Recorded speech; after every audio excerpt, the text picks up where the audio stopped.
messieurs, dans la nuit du 23 au 24 septembre 2024, un peu après 1h du matin, l'ancien ministre des Sports, M. Oswald Romeki, a été interpellé au moment où il transmettait 6 sacs remplis de billets de banque au commandant de la garde républicaine. Des premières investigations.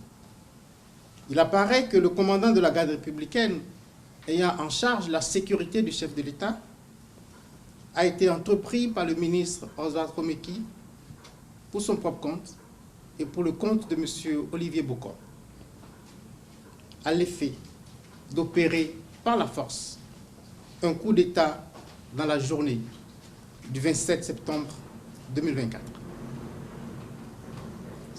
C'est dans ce cadre que dès le 6 août, les intéressés ont ouvert un compte bancaire dans les livres de la NCA Banque Côte d'Ivoire au profit du commandant de la garde républicaine.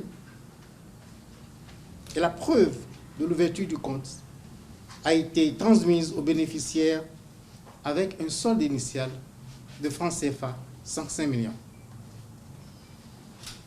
Pour achever de vaincre la résistance du commandant de la garde républicaine, ils lui ont promis et remis le 24 septembre 2024 en espèces une somme de francs CFA 1,5 milliard. Et cette somme est décomptée en 129 lots de 10 millions constitués de billets de 10 000 francs et 42 lots de 5 millions constitués de billets de 5 000 francs.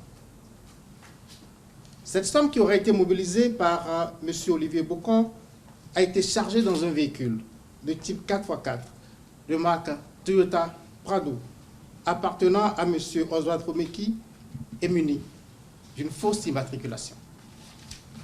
C'est à l'occasion de la remise du dit véhicule et de la somme de 1,5 milliard de francs CFA que la brigade criminelle a procédé à l'interpellation de M. Oswald Romeki et du commandant de la garde républicaine. Dans l'heure qui a suivi, M. Olivier Bocor a été également interpellé par les éléments de la brigade criminelle. L'enquête en cours s'attelle à identifier toutes les personnes impliquées dans ces faits. Je ne manquerai pas, s'il y a lieu, de revenir vers vous pour vous donner de plus amples informations